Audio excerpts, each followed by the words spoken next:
Well, it started in late January when I got a call really late at night from Jake Tapper saying, "What's your opinion of what's going on in Tennessee?" I don't know, what the hell are you talking about? So he sent me a link. The Tennessee School Board has banned the critically acclaimed graphic novel Mouse. It is a true story about the horrors of the Holocaust by Art Spiegelman. I started looking at the school board meeting notes, and I really wanted to read the notes and find out in more depth what was happening. But by that time, my inbox was flooded, calls were coming in all the time. And it started then, and it went on for months. From the University of Tulsa and Public Radio Tulsa, this is Switchyard, a podcast for people hungry for eye-opening essays, moving fiction, soul-stirring poetry, and honest, thought-provoking conversation. I'm Ted Genoways, editor of Switchyard magazine, and your host. Join me and our lineup of literary all-stars as we think through and hash out our world's difficult and fascinating challenges. In this episode, I speak with legendary comic book artist and writer Art Spiegelman about the attempt in Tennessee to ban his Pulitzer Prize-winning graphic novel Mouse, about a legislative bill in Oklahoma that was designed to defend the book, how he became a free speech absolutist, and how he found his way back to the drawing table after a year consumed by controversy and outrage. But first, a quick personal note. The summer before I started high school, a shop called Cosmic Comics opened in a small strip mall just a short walk from my house. It was June 1986. I started hanging out there and eventually was given a job, which was really just work in exchange for store credit. That was the summer of The Dark Knight Returns and Watchmen, two of the earliest examples of what we now call the graphic novel. As the school year began, a thoughtful college student who worked there handed me a copy of Art Spiegelman's Mouse. For people in the know, the story had been appearing for nearly 6 years in the pages of the magazine Raw. But this collected version was brand new to me, and it was a revelation. Mouse was a narrative of the Holocaust, depicted in the most reduced visual terms. The Jews were mice, the Nazis were cats. Other ethnicities and nationalities were likewise represented. Poles were pigs, the French were frogs, Americans were dogs. Thankfully, my English class was also assigned to read George Orwell's Animal Farm, so I knew better than to pigeonhole Mouse as kid stuff. In his story, Spiegelman tells of his own childhood in Queens, interwoven with his father's narrative of Auschwitz. So the tale of determined survival is complicated by a vision of the long shadow of that trauma, ending in his mother's suicide and his eventual estrangement and tenuous reconciliation with his father. The drawings are simple, black and white, but the book doesn't pull punches. We see scenes of horror in concentration camps, and we see Spiegelman's mother, dead in the bathtub, her wrists slashed. In January 2022, the McMinn County School Board in Tennessee met to decide if any 8th grader should be allowed to read the book that had had such a profound effect on me around that age. The minutes of the school board meeting are often mystifying. One board member seemed disturbed that scenes from Auschwitz are often violent. Another board member was upset about Spiegelman's use of profanity, including bitch and goddamn you, while remembering his mother or arguing with his father. At the end of the meeting, the full board voted unanimously, 10-0, to remove Mouse from the 8th grade curriculum of the McMinn County schools. After the meeting, members issued a statement that they objected to what they called the book's unnecessary use of profanity and nudity, and its depiction of violence and suicide. Art, it's wonderful to have you here. Thank you so much for joining us. You're welcome. What did you make of the Tennessee School Board's objections to Mouse? It seemed baffling to me because there's one nude, I can't use their language, one naked woman in the book, and she's my mother. She's dead in a bathtub. It's a tiny image, and it's hardly graphic. She's immersed in a bathtub, but you can see a nipple. It's a little dot of ink in the Prisoner on the Hell Planet section of the book that was done in about 1973, when I fully remembered what had happened in the days surrounding my mother's suicide when I was 20. To find anything prurient in that picture, it's just not that kind of a picture. And the curse words, there were a few, but they were there for a reason. One of them was the word bitch, which appears when I'm thinking back to those days when my mother killed herself. There's a razor blade going over a hand that had a number on it, and the word underneath it is bitch. Like, it's a strip called Prisoner on the Hell Planet, and it was about me being stranded all alone without my mother, and she had left me, and I was angry. So another one was when my father reveals to me that he had destroyed my mother's diaries, which had been shown to me as a kid. They were in Polish, so I could never look at it and wasn't that interested when I was a kid. But it was written in a sense for me, and she basically died twice. Her memory, as she put it down, was also destroyed, as well as all the people that otherwise would have made up my family tree. So I said, damn it, or maybe God damn it. And then as I'm walking away, I call him a murderer. Although I'm sure they hadn't read the book, they found those words. But I think they said 8 times there was some curse word in a 300-page book. And I know that can't have been the real reason, because in the course of the minutes, one person on the board starts saying, oh, gee, but there were these horrible things like kids being killed and people being hanged. He's probably looking through the book for the first time and seeing these things and jolting. And my response was that obviously what they were looking for was a kinder, gentler Holocaust to teach. So do you buy the school board's explanation? Or do you think this was thinly veiled anti-Semitism? There might be an ambient anti-Semitism in the school board, but I don't think that was the main motive based on what they kept trying to put forward. I think the real reason the book was banned is several-fold. One of them has to do with the fact that they want to defund public schools. Their goal was to get people out of public schools, use public funds to thereby fund religious schools and charter schools, and thereby have more control over their children. And control, like I said, is what authoritarians like to have. So that was one part of this. The part that I had to chew on a little longer was, so why Mouse? Why was this book on the list? Because basically the culture war has to do more with things that have to do with gender, sexuality, and race. And I think Mouse seems like it's part of the conversation about race, although at some point Whoopi Goldberg was on The View explaining that Jews aren't a race, and she got scolded for it. But certainly for the Germans, the Jews were a race, and it led to the central metaphor in the book. But the other aspect of this that was interesting to me is Mouse naturally got built around this metaphor of using cat heads, mouse heads, pig heads, dog heads on characters, and trying to make it clear that this was a metaphor that would self-destruct in the course of the book. They take off their masks, they put on other masks when trying to disguise themselves as another group. There's a number of ways in which the metaphor is used but then undone, but allowed me to not have to know what every Pole, Jew, and German looked like, even though I tried my best to get things straight.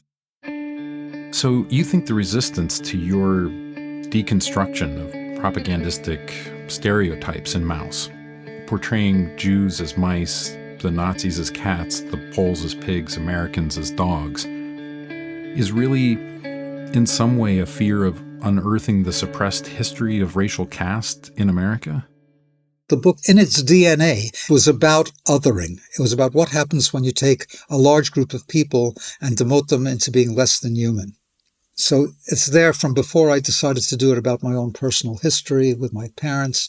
And it remains, I think, it vibrates and reverberates inside this book so that people who feel othered can relate to this story without having to think of themselves as somebody who gets up and goes to shul every day.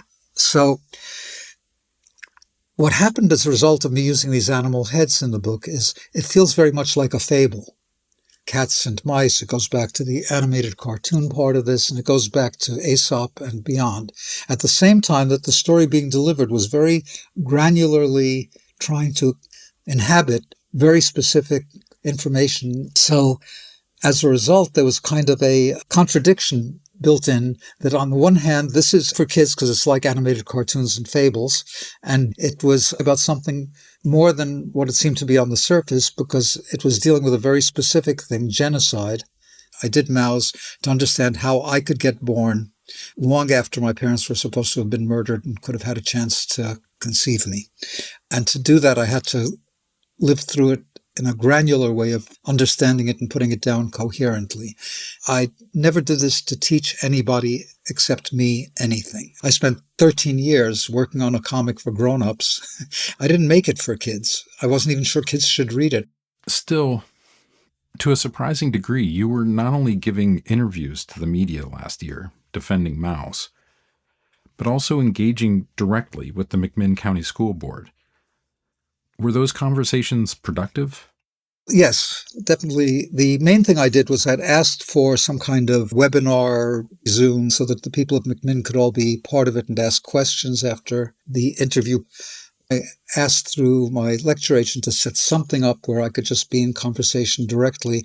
That worked. And so I had spent a terrible day before this event reading too much about Tennessee and the South, and ultimately finding out that there was a Ku Klux Klan chapter.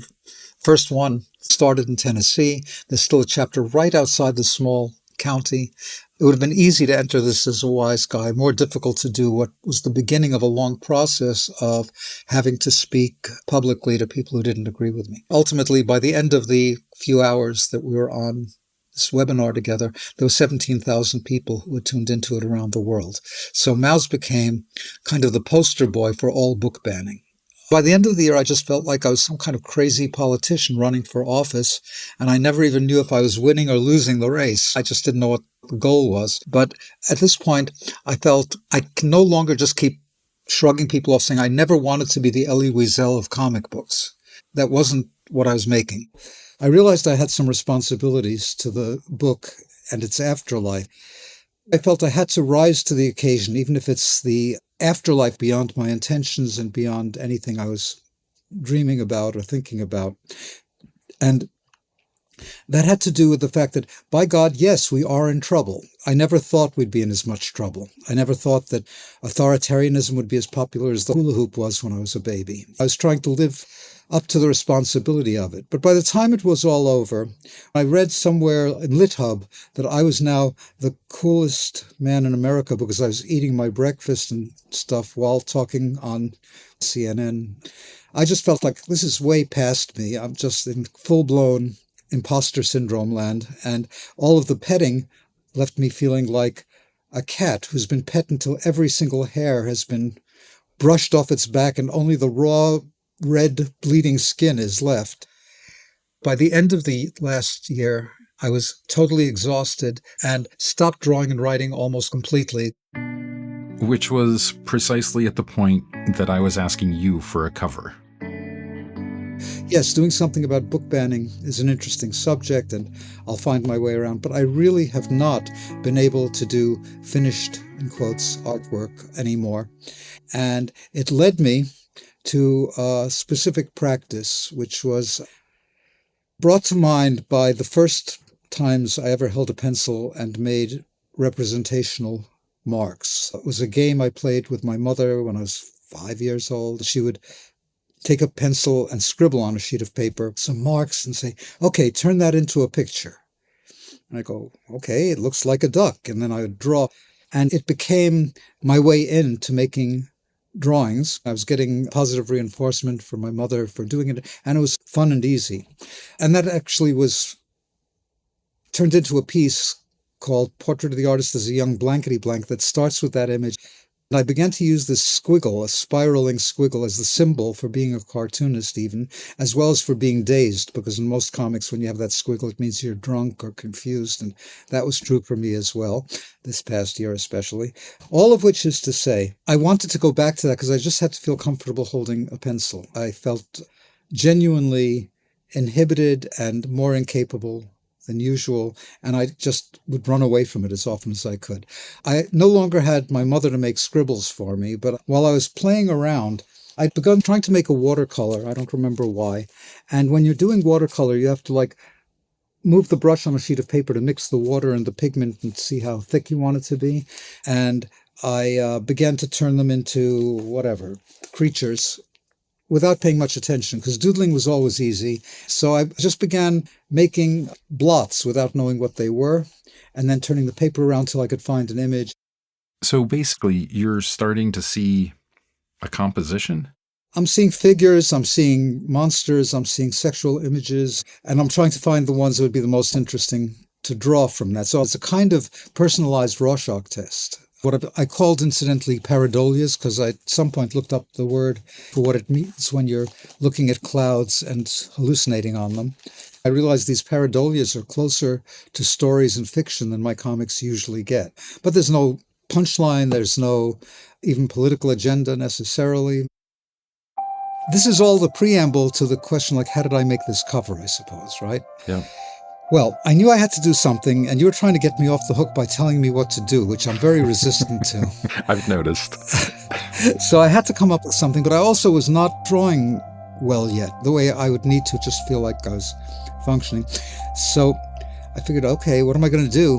And then when I understood that you really wouldn't mind having me dealing with my own anxieties and the book banning as I experienced it, it became one step easier. I'm doing these weird drawings, and I figured, okay, I'll just make a bunch of shapes, but afterwards I'm going to look for a mouse head. There might be one somewhere, even if it's not the standard shape that I draw, something that could turn into that. And I figured, nobody gives a shit about what I do most of the time. Mouse has gotten to be a skyscraper in my small landscape of 1- and 2-story buildings. So I looked for a mouse and I began to just draw around it. And it grew into a picture, and it's a mouse suspiciously looking like the one that represents me in the book with a vest. And there's a Ku Klux Klansman on fire with Uncle Sam, striped pants below, holding a very large wild cat in his arms. And the cat, which is, of course, a symbol for fascism in Mao's, is scratching my face and creating a multi-pronged rip across my face in red.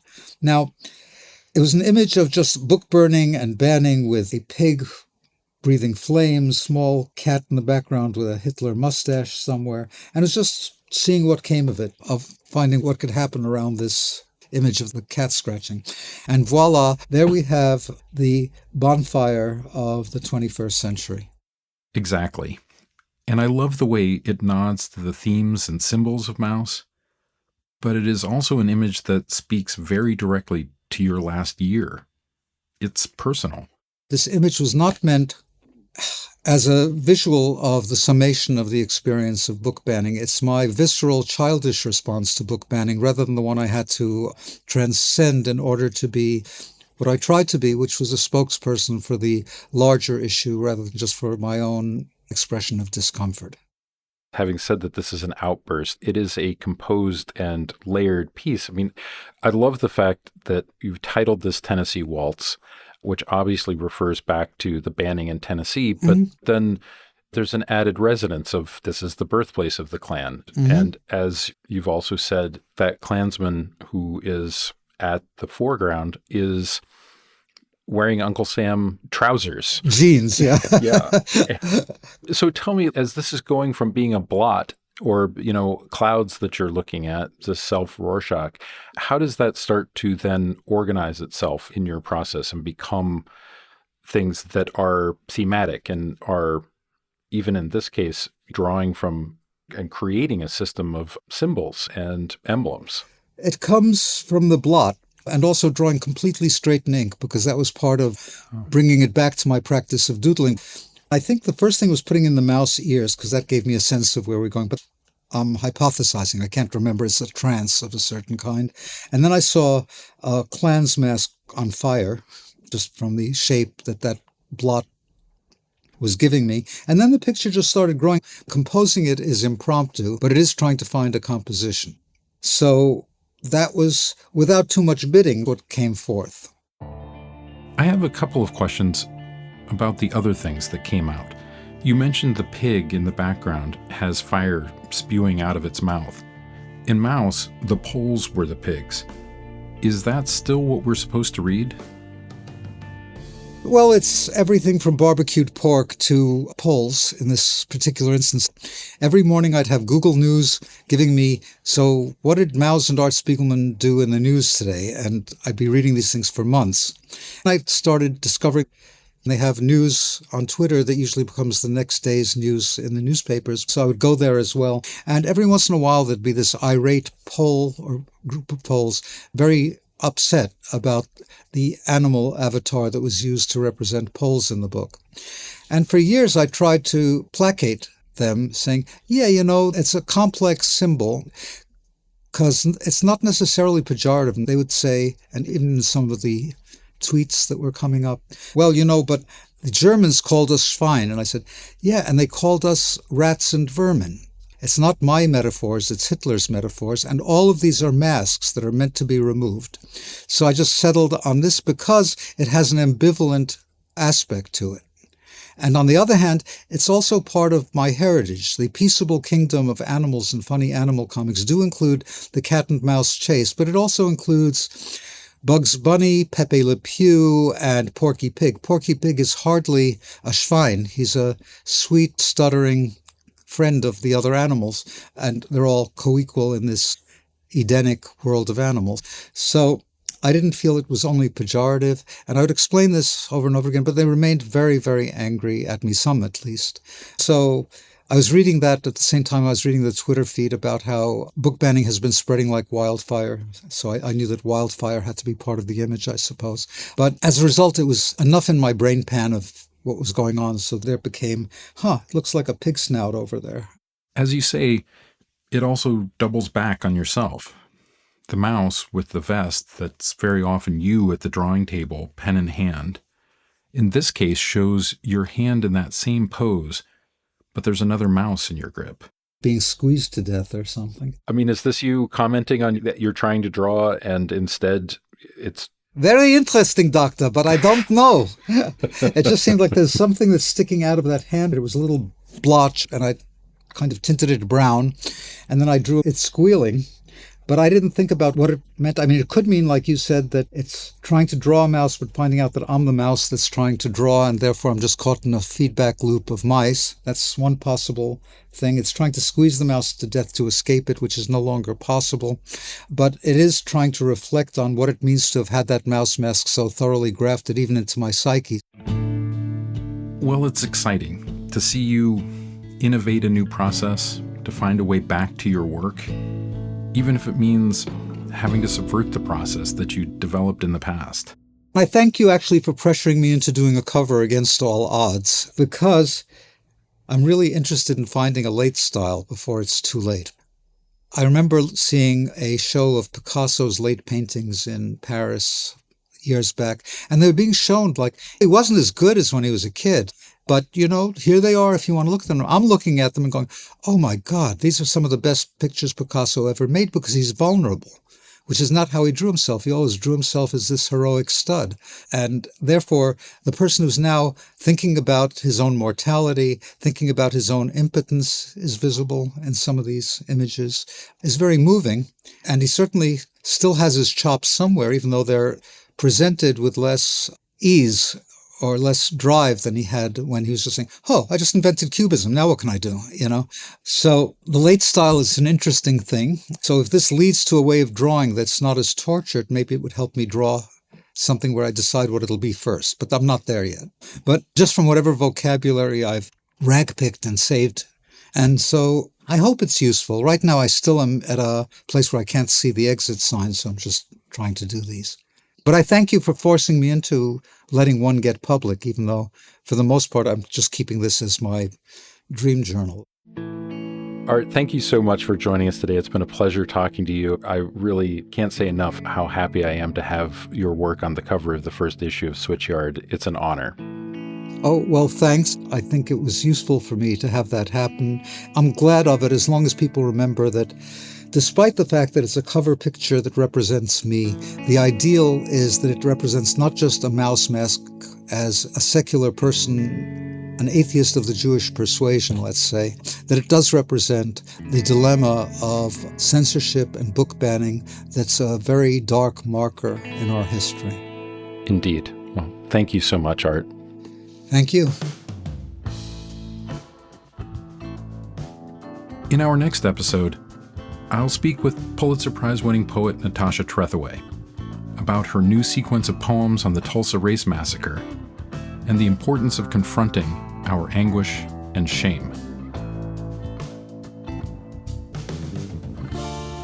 Thanks for listening to Switchyard. I'm your host, Ted Genoways. If you liked this episode and you want to support our podcast, please share it with your friends, post about it on social media, and leave a rating and review. Switchyard is a production of the University of Tulsa and Public Radio Tulsa. We made this episode with executive producer Marianne Andre and Charles Lipper and Cass Ali at Volubility Podcasting. Special thanks to TU President Brad Carson and the Church Studio. Go read the whole interview with Art Spiegelman in our first issue of Switchyard magazine.